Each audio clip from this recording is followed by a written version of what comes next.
¿Qué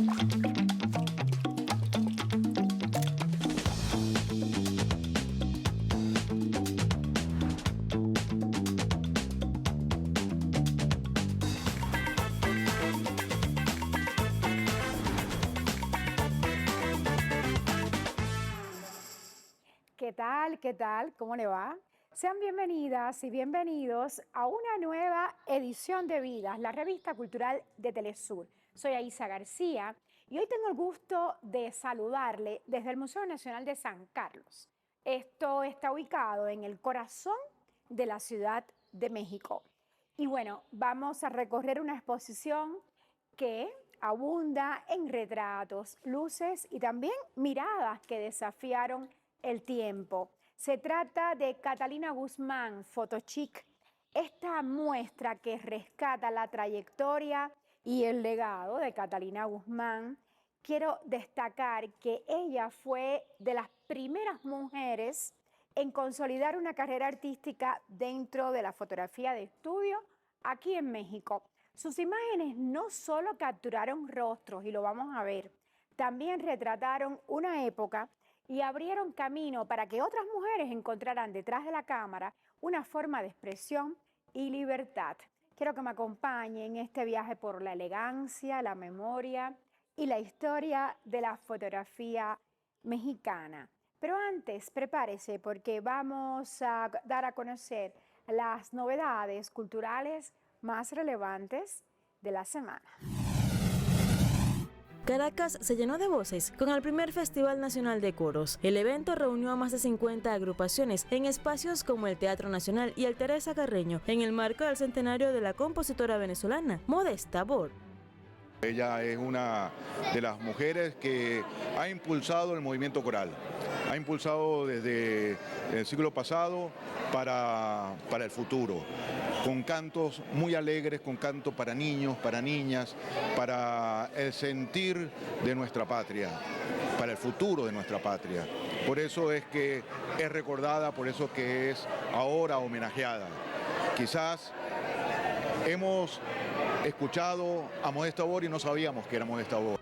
En el Teatro Nacional se presentaron 9 agrupaciones, entre ellas el Coro de Niños María Colón de Cabrera y la Coral de la Asamblea Nacional. En la sala, José Félix Rivas del Teresa Carreño actuaron el Orfeón Universitario de la UCB, la Coral Canticún Merú, y se realizó el concierto La Música de las Mujeres, dedicado a varias compositoras. En los espacios abiertos del Teresa hubo una actividad especial con la Orquesta Típica Nacional, el Grupo Tradiciones de Venezuela y la Compañía Nacional de Danza. Además, se realizó un conversatorio sobre la vida y obra de Modesta Bor en la Universidad Nacional Experimental de las Artes. El festival también se extendió a Miranda, Lara, Bolívar, Mérida y Carabobo. La segunda Bienal de Humor Político en Cuba continuó su programa rindiendo tributo a la crítica caricaturesca, mientras sorteó los retos de la censura y la libertad creativa. El evento, que se desarrolló en diversas sedes de la capital, dedicó un espacio central a la memoria de figuras históricas del género en la isla, reconociendo su talento gráfico. La cultura se convierte en un instrumento de dominación, en una especie de nuevo tipo de colonización, de recolonización cultural. Y aquí se denuncia eso, el humor como denuncia, el humor como alerta también. Las obras expuestas abordaron temas globales, guerras, crisis climática, hegemonía, pero evadieron mayormente la sátira doméstica. El evento estuvo dedicado al centenario del comandante en jefe Fidel Castro Ruz. Además, los organizadores defendieron el espacio como de humor reflexivo y destacaron la alta participación internacional. La Bienal demostró que, en Cuba, hacer reír pensando sigue siendo un acto político por derecho propio. Coincidiendo con el inicio del Mundial de Fútbol, se presentó una colección de camisetas deportivas denominada Camisetas del Mundial Hin Rahab, en memoria de la pequeña palestina asesinada por fuerzas israelíes en Gaza. Hin Rahab, de 6 años, quedó atrapada en un coche tras un ataque aéreo en Tel Al-Hawa el 29 de enero de 2024. Sobrevivió inicialmente y su llamada desesperada conmovió al mundo. La iniciativa de la colección, realizada con el consentimiento de la madre de la niña, busca visibilizar el sufrimiento humanitario en Gaza. Los organizadores anunciaron que todos los beneficios de la venta se destinarán a la familia de Jim y a organizaciones humanitarias que operen en la franja.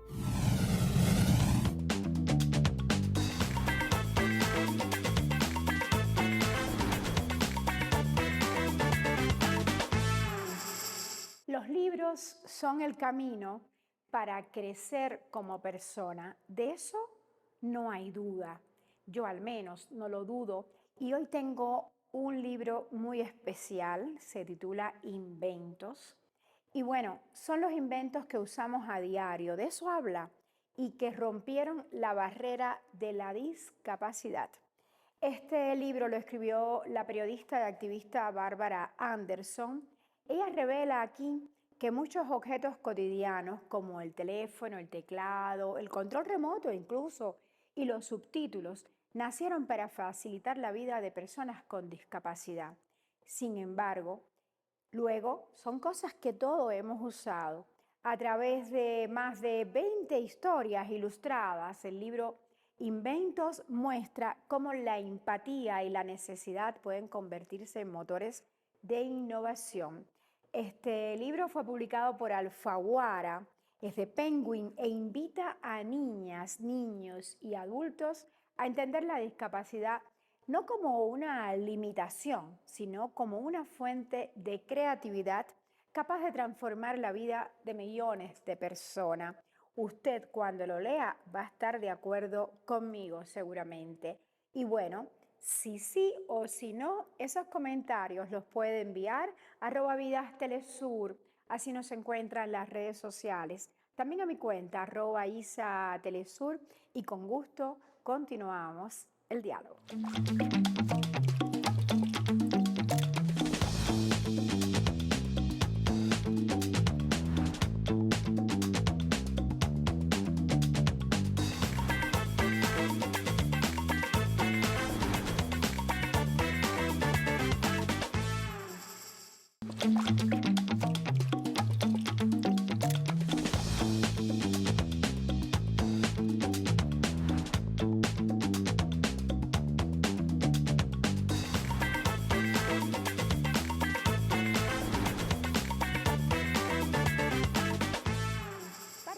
Subgéneres de esta exposición del Museo de San Carlos es precisamente que aquí ustedes pueden contemplar figuras, objetos que están relacionados con las imágenes, con las cosas que fotografiaba Catalina Guzmán en su estudio fotográfico del siglo pasado. Y bueno, desde aquí, desde la Ciudad de México, nos vamos hasta Paraguay.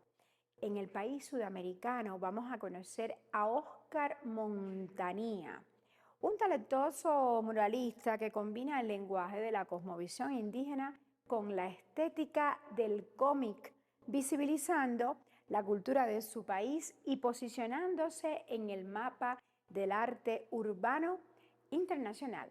Vamos a descubrir juntos esta historia. Oscar Montanía, mejor conocido como Os Montanía, creció rodeado de libros gracias a la distribuidora de sus padres, donde las ilustraciones despertaron su mirada antes incluso de saber leer. Esa inmersión temprana en el universo visual forjó su amor por el dibujo y el arte en general. Mis papás tenían una distribuidora de libros y armaban bibliotecas para colegios, para gobernaciones, entonces de chico yo ya estuve rodeado de libros y los libros con ilustraciones eran los que me llamaban la atención cuando no sabía leer todavía, y de ahí, bueno, nunca más me alejé de esa atracción por la ilustración y por el arte en general. En un principio mi dirección era la ilustración editorial, me gustaba muchísimo el cómic, creo que era una de las cosas que más me gustaba al mismo tiempo, tanto como pintar en la calle, era el cómic. La ilustración editorial y el cómic fueron su primer norte artístico. Esa etapa formativa reveló su disciplina y su pasión por contar historias visuales, un oficio que lo preparó para el muralismo. Entre los 10 y los 11 más o menos, recuerdo que abrió un skate park en Fernando de la Mora. Y en todo ese mundo del skate con mis vecinos, mis hermanos, que andábamos en skate en esa época, que intentábamos hacer trucos, que nos veíamos los videos de skate, que como que estábamos un poco absorbidos por eso, era algo que nos apasionaba, nos gustaba mucho. Había algo interesante en el material de divulgación que tenían, que eran revistas y videos de skate. Los VHS se filmaban en ciudades donde había muchísimo graffiti. Las fotos de las revistas de skate se hacían en ciudades donde estaba lleno de graffiti. Antes de dominar el aerosol, Oz practicaba con rodillos y látex en paredes descuidadas de su barrio. Exploró el graffiti como expresión del género musical punk, sin importarle aún la técnica. Esa fase instintiva, llena de ensayo y error, le enseñó más sobre la calle que cualquier academia. Lo que a mí me pasaba, porque esto es algo que es un trabajo en proceso, en el sentido de que uno va creciendo como persona durante el tiempo en el que uno se desarrolla como artista. Cuando yo tenía 11 y 12 y salía a pintar mi nombre, no tenía ninguna noción de para qué uno pinta, solamente la adrenalina de querer pintar en lugares sin permiso. Pero con el tiempo uno va afilando su propuesta y de repente uno tiene una propuesta estética. Y después con el tiempo va teniendo de repente capaz una propuesta conceptual. Y pasa un momento en el que uno quiere, y me tocó también tener alguna propuesta de repente más política en un momento, ¿verdad?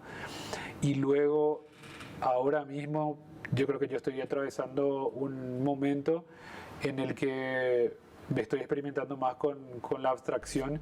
Su éxito no es solo mérito, sino de constancia y conexiones. Esta honestidad lo vuelve humano y cercano. Sabe que trascender implica mostrar el trabajo tanto como mejorarlo. Oz invita a los jóvenes a abrazar la paciencia y el trabajo silencioso por encima del exitismo inmediato. Yo no soy una persona que cree en la meritocracia, pero yo no creo que todo lo que haya alcanzado haya sido enteramente por puro mérito, sino que pienso que hay un montón de cosas que confluyen, y entre eso está que el mismo esfuerzo que uno hace en mejorar en su propio oficio, también lo tiene que hacer en poder mostrar ese trabajo lo suficiente para que pueda verse afuera. Uno de los peligros de esta época, de este momento histórico, es el querer que los resultados sean demasiado inmediatos. Yo creo que los resultados en uno mismo, en la capacidad de uno mismo, toman más tiempo del que las redes sociales te muestran. En las redes vos ves algo automático y reducido y de alguna manera narrado en muy poco tiempo. Ves gente pintando un edificio de 10 pisos en un minuto y eso no es real. Montañía ha preferido alejarse de encargos que priorizan la rapidez sobre la exploración artística. Durante años ha dedicado bloques completos de su calendario a proyectos experimentales sin retribución económica inmediata, confiando en que el aprendizaje profundo paga dividendos a futuro.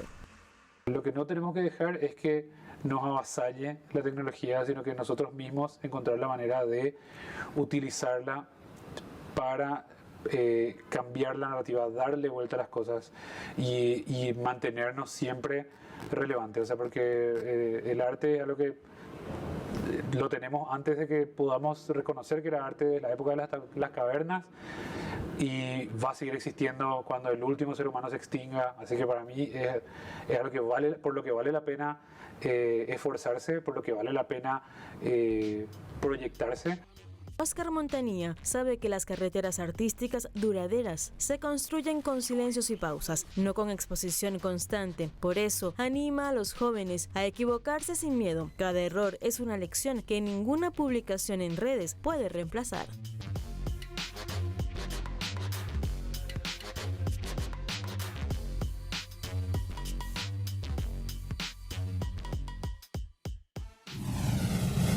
Vamos a remontarnos por un tiempito pequeño al siglo pasado, donde a través del linaje familiar se transmitió la enseñanza de la fotografía de generación en generación. Es el ejemplo de la familia de Catalina Guzmán. Ella creció en una familia de fotógrafos, también de pintores, un entorno que definió desde muy temprano su sensibilidad artística, pero su talento iba más allá del lente. Intervenía sus retratos con óleo y color, otorgándoles una elegancia casi pictórica, lo pueden ver acá. Frente a su cámara desfilaron mujeres que encarnaban nuevas formas de autonomía, sofisticación y sobre todo presencia pública. Hoy estamos en la exposición Catalina Guzmán Photo Chic en el Museo Nacional de San Carlos, que devuelve su nombre y obra al lugar que merece dentro de la historia del arte mexicano y reconoce su aporte decisivo en la construcción de la imagen femenina moderna. Ahora vamos a una breve pausa, pero no se vaya, que muy pronto regresamos con más de Vidas para seguir contando de Photo Chic, esta exposición que habla de Catalina Guzmán y de la enseñanza que nos deja en el arte de la fotografía.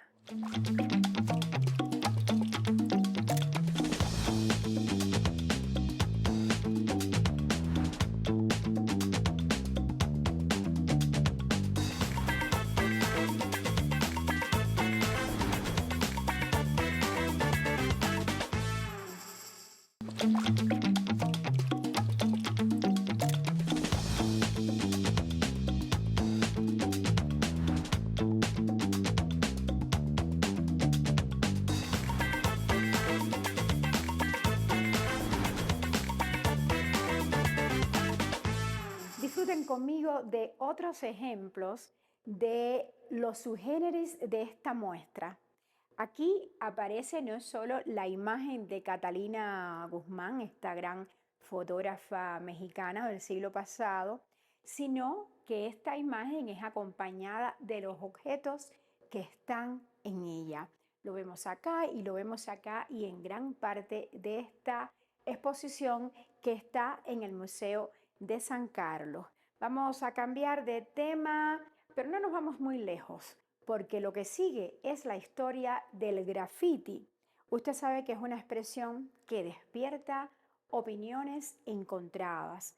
Para algunos, el graffiti es arte, para otros es una forma de vandalismo. Ocurre en exteriores, tiene trazos irreverentes y su espíritu contestatario ha hecho que muchos piensen que cuando se pintan los muros de las ciudades no siempre lucen lo que queremos ver, pero para muchos esto representa diálogo y protesta, porque también los que hacen graffiti entienden que hay que desafiar las normas de su época, de su tiempo. Con esta reflexión en mente, yo le invito a conocer la historia del graffiti. Después de ver esta historia, usted me dirá cómo lo ve, cómo lo considera, si está de acuerdo o no. El graffiti nace en los años 60 y 70 en Estados Unidos como respuesta de jóvenes afroamericanos y latinos que eran marginados por la sociedad de aquel momento. En el Bronx y Brooklyn comenzaron a escribir sus nombres en muros y vagones de metro usando marcadores y aerosoles. El objetivo era hacerse visibles en una ciudad que los ignoraba, reclamando identidad y territorio mediante la pintura ilegal. El graffiti se origina en lo que es esa discriminación de clases sociales, ¿verdad? En la cual los negros que estaban siendo perseguidos y asesinados por la policía, ¿verdad? Los blancos. Nace este movimiento en los suburbios en busca de darse a conocer en la ciudad, pues el nombre, y de tomar todos los espacios. Entonces empiezan a tomar que si los trenes, para que pueda alcanzar más ciudades y más espacio y ser más visibles. Con el tiempo, el graffiti dejó de ser solo vandalismo para convertirse en herramienta de protesta social. Se fusionó con el muralismo y técnicas plásticas, adoptando mensajes contra el racismo, la guerra y el hambre. Junto al rap y el breakdance, formó la cultura hip hop como estilo de vida. Así, el graffiti pasó de la ilegalidad a ser reconocido como expresión artística con contenido político y comunitario. Sí, más que todo latinos, hispanos, afroamericanos, sí, eran perseguidos en esos momentos de los 80, ¿verdad? En Estados Unidos, en el Bronx, en New York. Nacen estas clases, estas culturas, pues, de todas estas etnias, y empiezan a expresarse a través de movimientos como el rap, el breaking, el graffiti. El graffiti puro se centra en el dominio de la letra, el ritmo, el color y la composición espacial, usando aerosoles, boquillas y capuchas intercambiables. Actualmente, la fusión del graffiti y el muralismo permite al grafitero evolucionar hacia el arte mural sin perder su esencia callejera ni su rebeldía estética. La diferencia que hay entre el graffiti y el muralismo es que el graffiti es tan solo letras. Es el desarrollo de la letra a través del propio lenguaje del individuo, pues el escritor de graffiti. Él busca desarrollar su propio lenguaje y esparcir las letras a su manera, pues a su estilo, a su propio estilo. Y el muralismo tiene técnicas plásticas que ya viene del arte plástico. Detrás de cada firma en una pared hay una historia de exclusión. Es memoria de los que no tienen voz. Nace del dolor, crece en los muros y se niega a desaparecer. Juzgarlo sin entenderlo es condenar la rebeldía que transforma el asfalto en arte. Tal vez lo ilegal no sea pintar, sino callar al que pinta.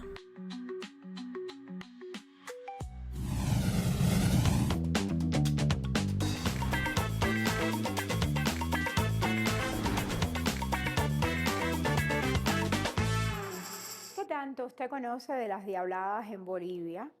En este arte que es milenario, también baila Mauricio Alfaro Arnés. Y hoy le preguntamos a él cuál es la importancia de las culturas milenarias de Bolivia y por qué él las disfruta tanto. Mi tesoro cultural es la cultura tiahuanacota y la cultura mojeña y chiquitana, que son milenarias en Bolivia, están prehispánicamente hasta nuestros días. Jayaya, Bolivia. Se nos acabó el tiempo y vamos a despedir nuestro programa, pero quiero agradecerle en primer lugar a usted por estar con nosotros a lo largo de estos 27 minutos. También, y por supuesto, quiero agradecerle al Museo Nacional San Carlos y al INVAL de México por permitirnos y darnos todas las facilidades para presentar nuestro programa Vidas desde esta hermosa muestra que se titula Catalina Guzmán Foto Chic y que yo recomiendo muchísimo visitar. Ahora quiero que tome nota de la pregunta de la semana. La pregunta es, ¿quién es su fotógrafa favorita? Esperamos su respuesta en @vidastelesur y en @aisatelesur. Así usted nos puede encontrar tanto en X como en Instagram, entre otras redes sociales. Ahora disfrute conmigo de la canción Moambue, que traducido del guaraní al español significa cambio. Y esta es una canción del dúo de rap paraguayo Las Hijas de la Alquimia, junto al también rapero Teco Bete. Mi nombre es Aisa García y le deseo una semana repleta, pletórica, llena de arte femenino, armonía y, claro, muchísima felicidad. Chao. Hakupe de pide pero hakupe hape ojo lejikwei progreso y cojo sapukai lo mitad en bojo pa tapu papi rapide de sape o chachai algunos litos segundos do tutai GCP o hawa haupepe o ane oiko betaja. Mis sentidos despertaron las barreras derribando sin diferencia bajo el sol vamos caminando. Soy el llanto de un discapacitado, el grito colectivo que pide por los pueblos originarios. Al son de esta melodía, nueva artillería que sigue base y rima de Paraguay hasta la China. Las hijas de la alquimia, arriero machetero, prende esa fina, prende esa fina.